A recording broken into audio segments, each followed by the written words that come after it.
Everyone, আশা করছি তোমরা সকলে ভালো আছো। তো আজকে নিয়ে চলে এসেছি একটা নতুন ব্লগে। তোমরা তো জানোই আমি আমার বাড়িতে আছি। তো দেখতে পাচ্ছ আমার বাড়ির কিছু গাছ, এগুলো হচ্ছে টাইম ফুল, জানো তো।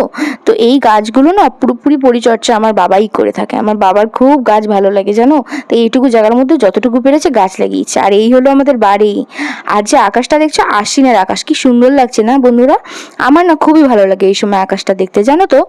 আর কি বলবো তোমাদেরকে, এরপরে শেয়ার করছি আমার কিছু পুতুল, যেগুলো হঠাৎ করে খুঁজে পেয়ে গেছিলাম শোকেসে। তো দেখতে পাচ্ছি এখানে না 3টে পুতুল আছে, মোট 4টে, আর একটা ছোট্ট বাচ্চা। তো এগুলো দিয়ে আমার মা খেলতেই দিত না। আর এই হলো আমার কিছু বারবি ডল, যেগুলো তোমাদের সাথে শেয়ার করছি। এই বারবি ডলগুলো না আমার অনেক পছন্দের, জানো তো। একসময় আমি খুব খেলতে চাইতাম এগুলো, বাট খেলতেই পারতাম না, আমার মা দিতই না, কারণ আমি ভেঙে ফেলতাম। তো এই ব্লগটা কিন্তু আমি আজকে এইটুকুই রাখছি। এই ব্লগটা কেমন লাগলো আমাকে কিন্তু কমেন্ট করে জানাতে ভুলে যেও না। শেষে দেখালাম আমার বান্ধবী অর্পিতার দেওয়া দুটো সুন্দর